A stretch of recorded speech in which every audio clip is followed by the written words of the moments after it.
Hello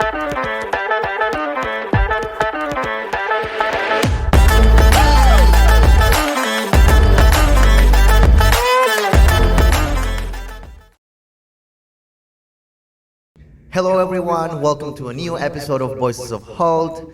Today we're opening the Discovery Week for February. We have Johanna here, part of the team, and Professor Patrick.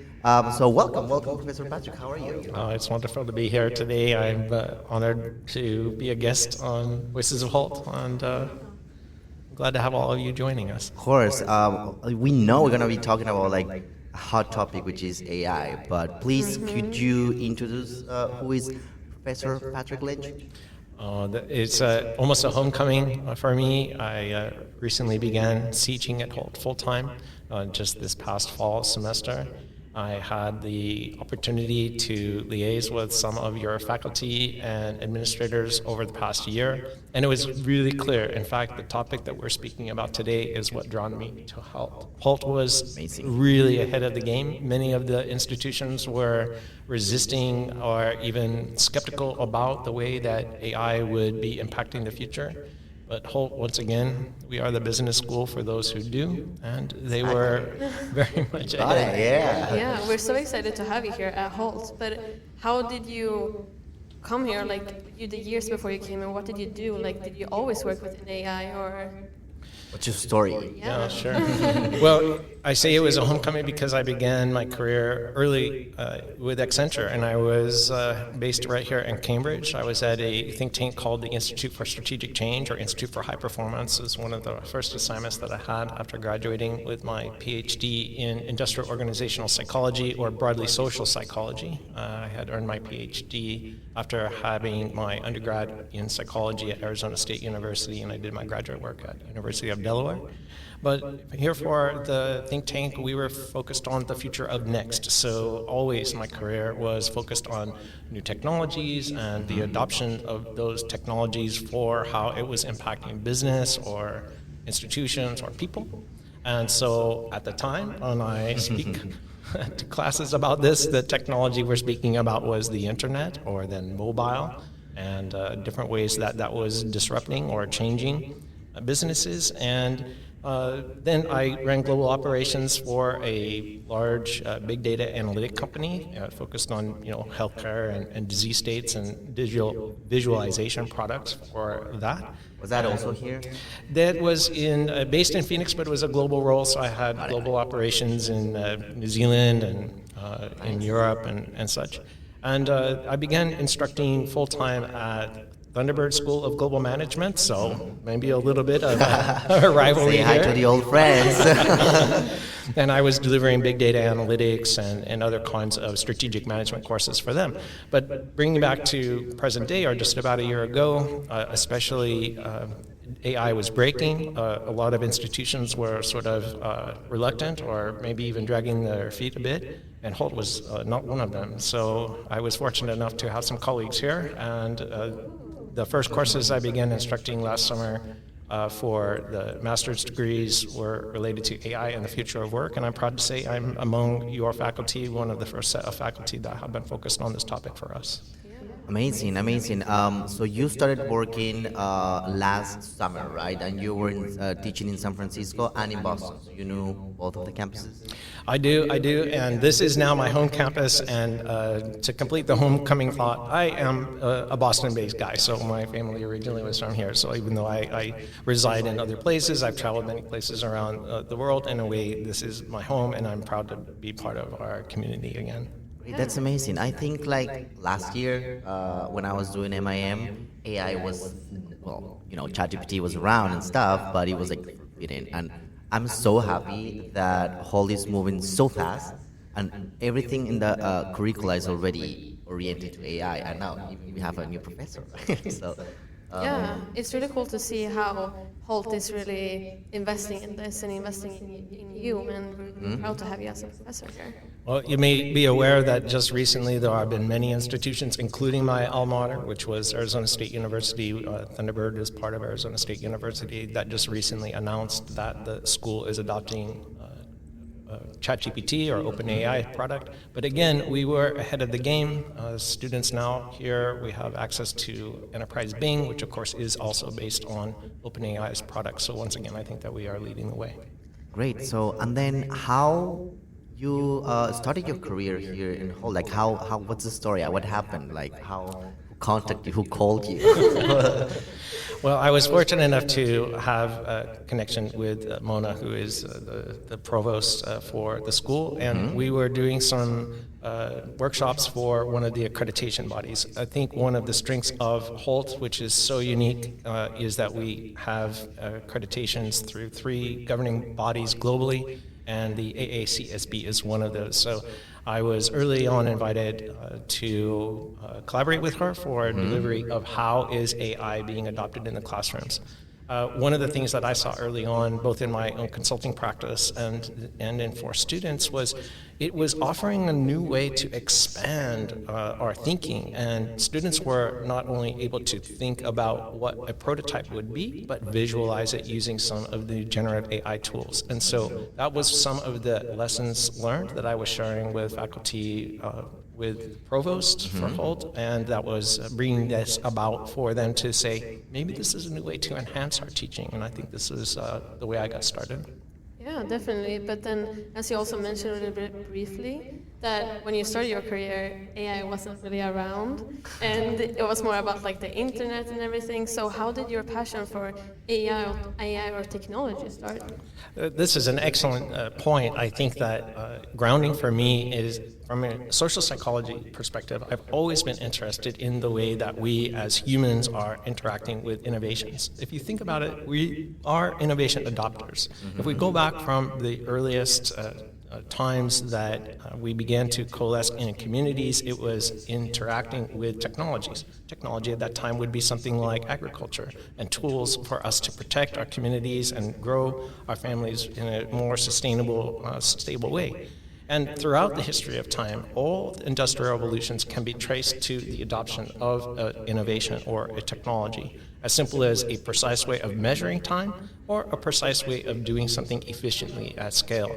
And as these technologies have come into our lives, we are really strengthening what it is that we are as a community, which is our social intelligence and our social influence. We want to understand what works, how to do it better, and this is what we see even in our social media today. Your TikTok feed is really fascinating, not just because it's entertaining, but because you're constantly listening for social proof about what works and why something is working. And that gives us comfort and strength in our own decision-making about the ways that these things can work for us. Yeah, so it was really like more the psychological part that you were interested in rather than the technology itself. I think that it goes hand in hand, and there are many synergies that you can point to that the technologies are enhancing what it is that we do as people.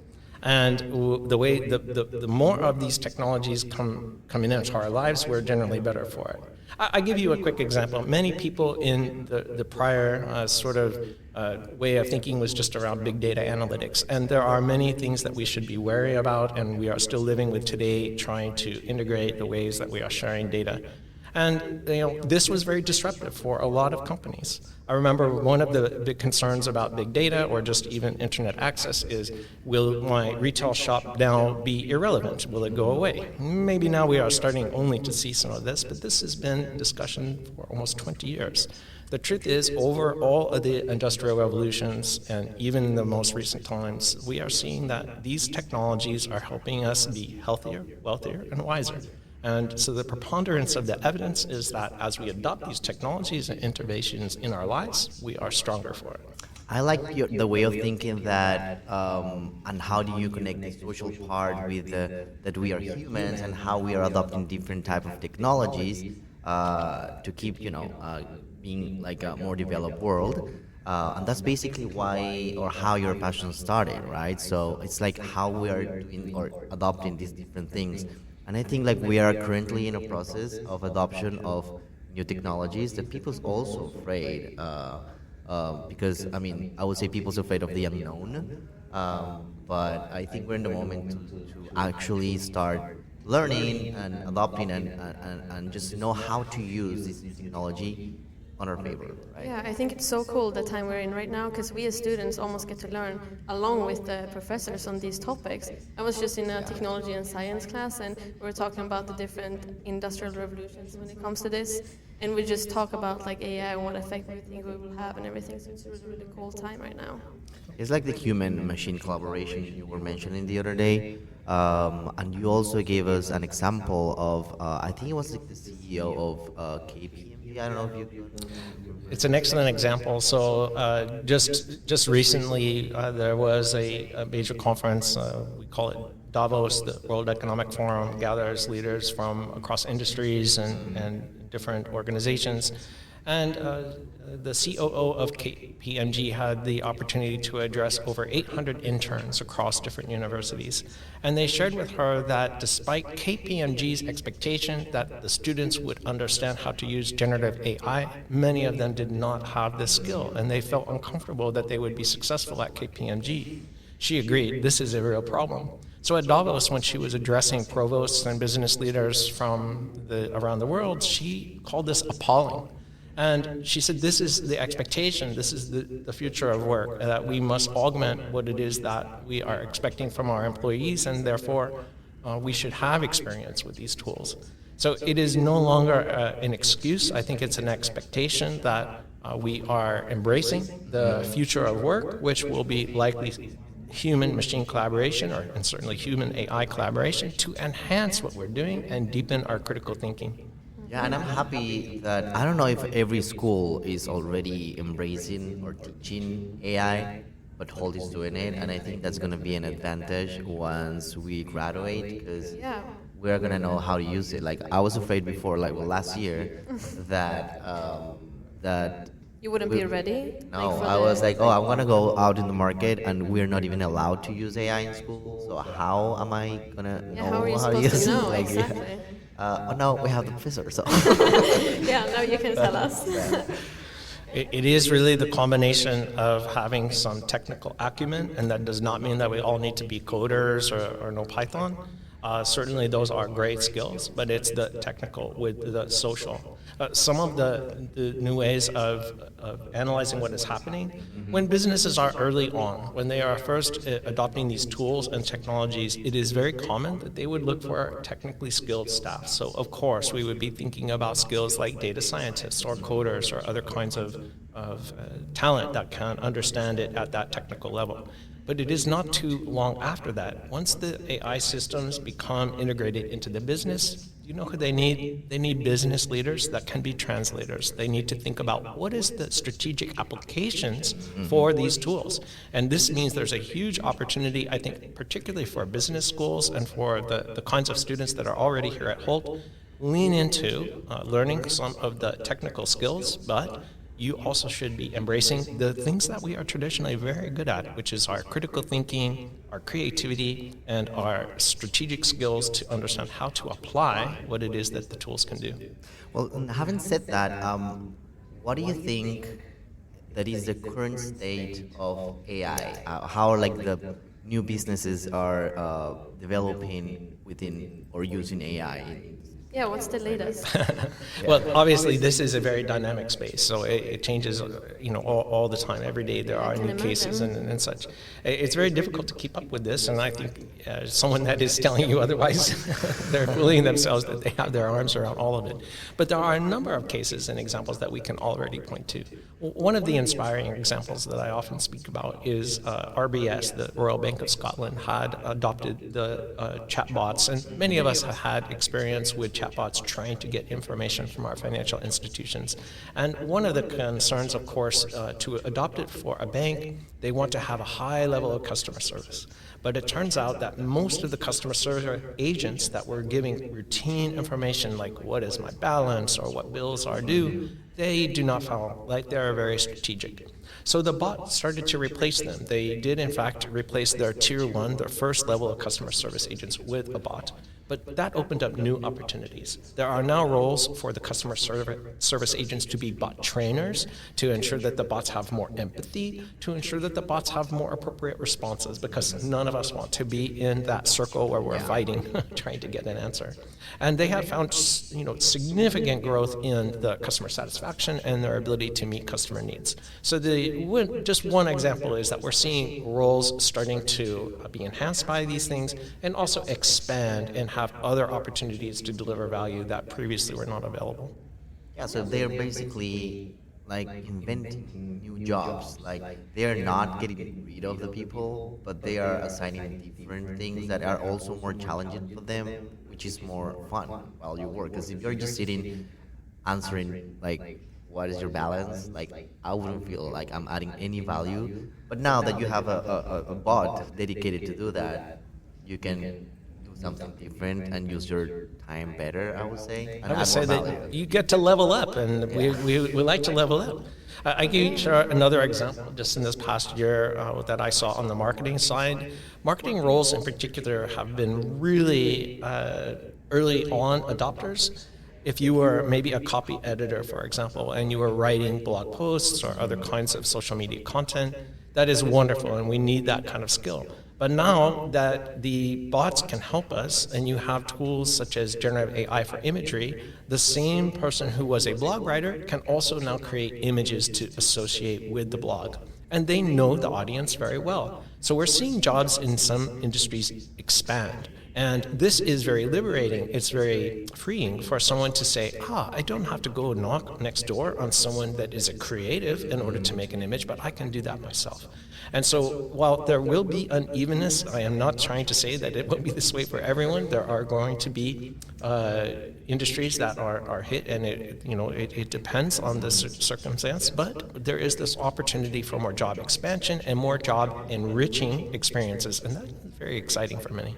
Yeah. So there will just not be like less job, it will just be different jobs because of AI. Yeah, and I think, these traditional business are evolving with this, and it sounds like fun. Like a lot of people is afraid actually, saying like, oh my God, we're going to be replaced with robots or whatever. But I mean, if you think like that. Yeah, it's true. It's also more exciting because then you don't have to maybe spend time doing less fun stuff. The AI can do that for you. Actually, I'm having a class right now, which is visualizing and analyzing data with R. And literally, it's like with one code and everything, you can make PowerPoint presentations. And it's like you click and the whole presentation is done. And I'm like, what? I needed to know this before. It's so cool. I think that can be very eye-opening, but this is also your call to action. So if the machines or the bots or the technology are able to do these tasks much more quickly, where then is your opportunity to add value? Your opportunity to add value will be reliant on your critical thinking, on your creativity to build on and enhance what it is that is there available. So it's really also a shot across the bow for everyone to really pay attention now to the new ways that you can build on these skills. It is no longer going to be enough to simply create the PowerPoint deck or even traditional strategy analyses that you would do. Many of your classes probably have taught you some things like a SWOT analysis or some kind of 5 forces competitive analysis. So those things now can very quickly be done very well by the bots. So now you are on point. What will you do to enhance or build on that? And I see this as inspiring. This is the opportunity for us to grow and show what it is that we can do, but that means that you cannot rely on, if you can push the button, so can someone else. So you need to be building on that. So that's like the main way that AI will transform the business world right now, that it will expand roles, as you mentioned, with the marketing, but then also that we need to start thinking more creatively. Okay, now the AI is doing this for me. What can I do to make it even better? I definitely think we all need to be leaning into that, and I don't think there are many professions that will be immune. Even we as professors are being disrupted from our daily routines on the kinds of ways that we build classes or build engaging experiences for students. But so far, and I think the trajectory will continue, that we can find ways to enhance our classroom instruction and find new ways to inspire our students to expect more out of themselves, because indeed that is really the future of work. So I think now we're setting a new base, and I think like in terms of the workforce, there's some other skills set that are going to be required for different positions in the future. As you were saying, like you need to know how to use AI or these different tools, but it comes to the part like you need to learn how to come up with the better, analysis or something with the information you are getting, right? And we were in the last episode that we had in Discovery Week. We were also talking with the Professor Paul. He was saying like we're setting a new base or expectations when it comes to be a professor from the deliverables from the students. So that's also is taking us to a different level, to different expectations, because we all have the access to the same information. Like I think you were mentioning that before you had to go to the library and look in the little thingy, the little thingy for the book and taking notes. But now AI is making us be much more efficient. I think it's a good example. I think you really just want to out how old I really am. Yes, I have independent memory of this thing called a card catalog that is in this place called a library, a place that you would go. But anymore, yes, of course, as that information is at our fingertips and we're able to call it up, that was already a revolution in the way that we were teaching. Imagine how much more efficient we are in the classrooms, that we can deliver knowledge at the point of the opportunity for the need for that insight. And so we take it for granted now. Tools like Canvas or other digital learning platforms have helped us ensure that the content is readily available. I don't need to wait for you to go and research that on your own. And so therefore, the speed by which we are able to deliver the insight and gain some advantage has already been expedited, and this will continue now, I think, with AI. It is inspiring for a student to have the vision of a product prototype in the morning and in an instant able to visualize this to share with others, and I think this is the way that it will enhance our learning. Agreed, but then what does that mean? Like, what do we need to practice on now? Because we can be so efficient with AI. Yeah. So what do, like, me and Rafa have to think about? Like, what skills should we practice? The old saying, a rising tide raises all ships. So again, because all of us now have this opportunity to touch the technology, and that expectation is the new normal, the new foundation. It's not just cliche to say this. We will need to really lean into our creativity, our ability to think analytically about what the information needs, and our critical thinking of this is really what the expectation is. This is not just my opinion. This is really the opinions that we are seeing. Consultancies have been one of the groups or industries that have been disrupted, if you want to call it that, or maybe even inspired, but roles are changing. Recently, you may have seen there's news that there have been even some staff reductions for some of the blue chip companies like McKinsey. But others, for example, we mentioned KPMG earlier, they're already leaning into this, and I just think that it is a matter of time that we will see yet new roles that will emerge and new expectations for the capabilities for our consulting. And I think you also mentioned the other day that AI is also going through this process from remember to create, right? So it's just the way we're using it. It's a really good point. Many of us in formal educational roles understand that there are different levels of learning. Technically, we refer to this as Bloom's taxonomy, and we build many of our courses around that. So the lowest level of learning, of course, is memory. So I can quiz you. Once you learn the information, I can ask you, is it this or that? And you could regurgitate that information. Certainly, AI is most disruptive there. This is why many institutions, even today, such as high schools or grade schools, they're very concerned about AI because maybe students would not be so willing to memorize that information because maybe the bots can do it for them. This is true. However, as you get to the higher level of those taxonomies, such as creativity or innovating, that is really where AI becomes much more of a collaboration tool. And there are certainly techniques, and these are things that I think that we are leaning into at Hult, of leaning into that. An example would be, I have the prototype concept, and now I can see it. This is a way of enhancing our learning and showing that we are augmenting what it is that we are doing with the tool, rather than just leaning on it to regurgitate basic information.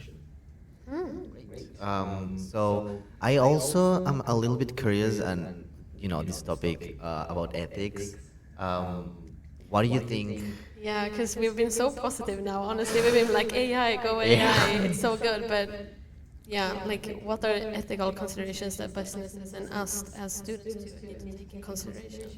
The ethical considerations are very, very important. In fact, just recently again from the Davos conference, the World Economic Forum reinforced that if you look at the top 5, 10 threats to our world economy, disinformation, misinformation, cybersecurity threats are at the top of the list. And indeed, the availability of these generative AI tools is part of that. So it's easier now than ever to have fake messaging or fake campaigns, and you can almost find this information on the news daily. I know that recently here in Boston, for example, there was a story about how artificial intelligence was being used to have bot influencers, and that this could be, in fact, have negative effects on many young people that are comparing themselves to literally an artificial, standard of reality. So I think this is partly one of the big concerns globally, and bias is another. This is very much a concern.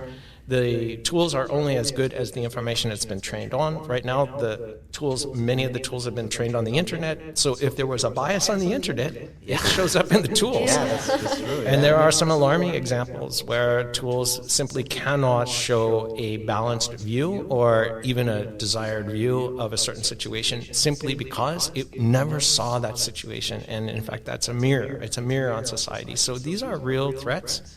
We can also see if the tools are automating certain professions, and certain professions, again, are maybe differently distributed in terms of who is working in them, in terms of ethnicity, gender, culture. Those things really matter. And you could, in fact, have a negative effect then disproportionately on certain populations if those jobs go away or are somehow automated. So we are very mindful of that. However, the bigger picture, longer term, is many are seeing these things could help. And in fact, the environmental crisis, which you can point to many things that we should be concerned about. These generative AI tools are very energy intensive, for example, and they have an effect that we really need to pay attention to. If we don't take care of it with maybe cleaner energy, it could be a negative effect. But longer term, maybe they could offer us some help, because some of these problems are pernicious, they're difficult to solve, because we do not have a perspective to take in all of the information.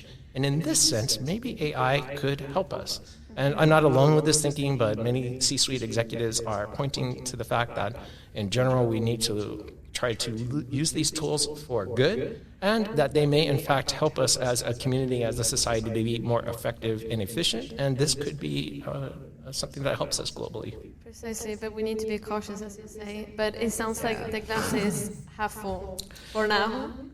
I think that you can have equal perspectives on this, and on the daily you can choose whether you think that the glass is half full or empty. But I think over the history of time, when you look at these innovations, as I had shared earlier, we are generally, as a population, we are healthier, wealthier, and wiser for the benefit of these innovations. So whether it's better healthcare or more literacy or just even more voice in our communities and the way that we vote, we can see that these technologies in the past have been helpful. So why not? If you have the choice you can live in fear or you can embrace it. So I think I want us to be the change we want to see. And the changes we want to see will come about if we are actively participating to make sure that policies and protections and guardrails are appropriate in place. And that does not happen if we have our heads buried in the sand. And is there any agreement or anything that how you can properly use AI or the applications of AI, or how is this regulated? I have no idea. Yeah, well, it's definitely emerging, and I would say it's early days. If you think about it, many people are more familiar with privacy protections, for example. Many of you know the acronym GDPR. GDPR was a European standard to give us some general protections so that we are consenting to share our information appropriately, and it gives you some rights. We are even earlier days right now when it comes to things like AI. If you've been monitoring this right now, there are many lawsuits in different countries that are arguing that certain protections need to be given, and we might not have the right tools even to protect some of these things like copyright or some of the things that work. So yes, we certainly need to be mindful of that, and there's not a simple answer. Early, just this past fall, there finally are some multi-country agreements on some early foundations for transparency and application of AI in our lives. I think that this is a healthy step in the right direction, but it is not enough. So again, the solution should be participate, get involved. Don't be, saying this is somebody else's problem to take care of. We need to be users of the tool and stay in the loop. There's literally a philosophy called humans in the loop, and that goes for coding and using the tool. So understand that the technology and the applications are being done with us and through us at our direction, not to us and, at someone else's direction. And this is probably a healthy way of thinking. Yeah, I like that perspective.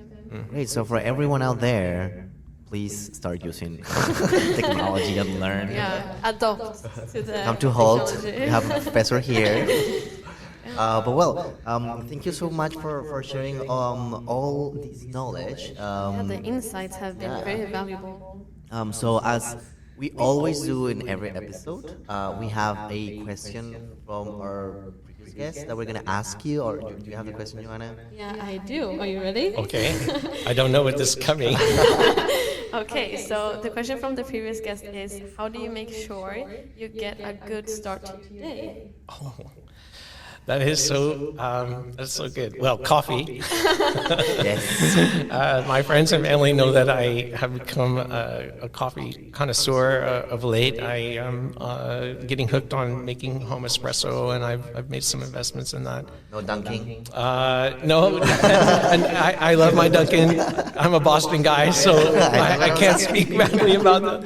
But my home brew is definitely that. But I think also we touched on this a little bit earlier. Just here is doing some yoga, so doing some centering exercises. So I typically do start my day with just it's literally 5 minutes of a routine, and that can really help. I think everything stays better in those days that I can do that. Yeah, I just started doing yoga in the morning recently, actually, and I noticed a difference. Honestly, I'm much happier, more energetic, so it works. I think it really, really works. I practiced yoga, I think, for 2.5 years, and I stopped because of COVID. Basically, I was doing yoga with a group of people, an instructor and everything.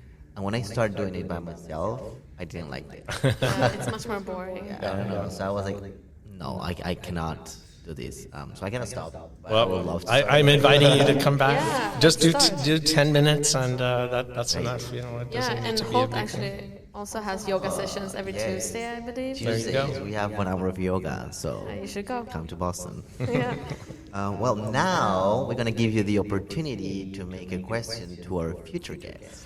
This is great. I love this part of the program, and that you have honored this, and I'm excited to share this. So I was reflecting a little bit on some of the themes that we were speaking about even today, that I believe strongly that our social intelligence and social influence strengthens us. And one of the ways that we do that is through rituals. And the rituals that are important to us are different holidays or different special occasions, birthdays, weddings, or events. And so I would ask the next guest, what's your favorite holidays or special occasions, and why? Interesting. Do you want to answer that, Johanna? Me? Yeah?